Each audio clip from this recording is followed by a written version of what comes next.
श्री भक्तमाल की कथा। राजा की कन्या की कथा।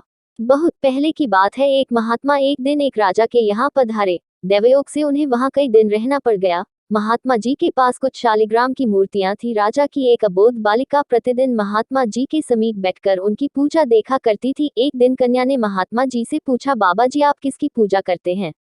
महात्मा जी ने कन्या को अबोध समझकर हंसी हंसी में उससे कह दिया, हम शिल्पिल्ले भगवान की पूजा करते हैं। कन्या ने पूछा कि बाबाजी से शिल्पिल्ले भगवान की पूजा करने से क्या लाभ है? महात्मा जी ने कहा, शिल्पिल्ले भगवान की पूजा करने से मनचाहा फल प्राप्त हो सकता है। कन्या ने कहा, तो बाबाजी मुझे भी एक शिल्पिल्ले भगवान दे दीजिएगा, मैं भी आपकी तरह उनकी पूजा किया करूंगी।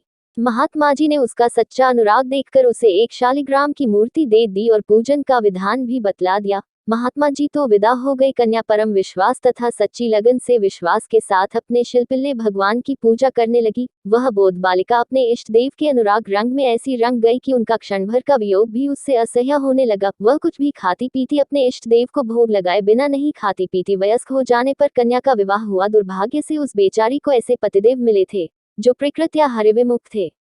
कन्या अपने भगवान को ससुराल जाते समय ही ले गई। एक दिन उसकी पूजा करते समय उससे पतिदेव ने पूछा कि तू किसकी पूजा करती है? उसने कहा, सारी मनोकामना पूर्ण करने वाले अपने शिल्पिल्ले भगवान की पूजा कर रही हूँ। पतिदेव ने कहा, ढकोसले कर रही है। ये कहकर उस मूर्ति को उठा लिया और बोले कि इसे नदी में डाल दूंगा। कन्या ने बहुत अनुनय विनय के साथ कहा, स्वामी ऐसा ना कीजिएगा।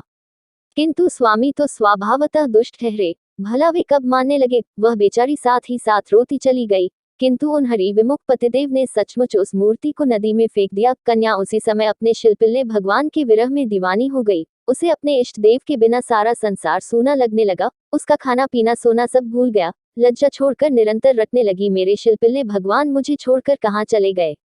शीघ्र दर्शन दो, नहीं दासी के प्राण जा रहे हैं, आपका वियोग असम है। एक दिन वह अपने उक्त भगवान में उसी नदी में डूबने पर तुल गई।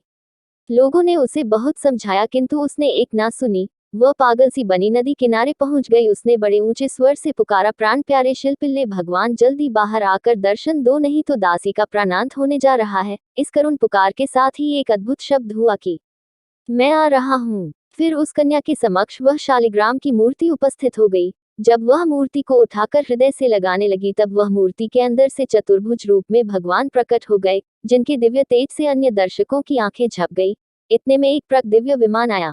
भगवान अपने भक्त को उसी में बिठाकर बैकुंठ धाम के लिए चले गए। उसके वह हरि विमुख पतिदेव आंखें फाड़ते हुए रह गए। उस राज्य कन्या के सास और ससुर आदि में भी यह चमत्कार देखा तो बड़े प्रभावित हुए कि राजकन्या ने अपनी भक्ति से सबको भक्त बना दिया। वे सभी भक्त भगवान की सेवा में लग गए। वे सभी कहने लगे कि हम सब लोगों के भाग जाग गए जो ऐसी बहू घर आई।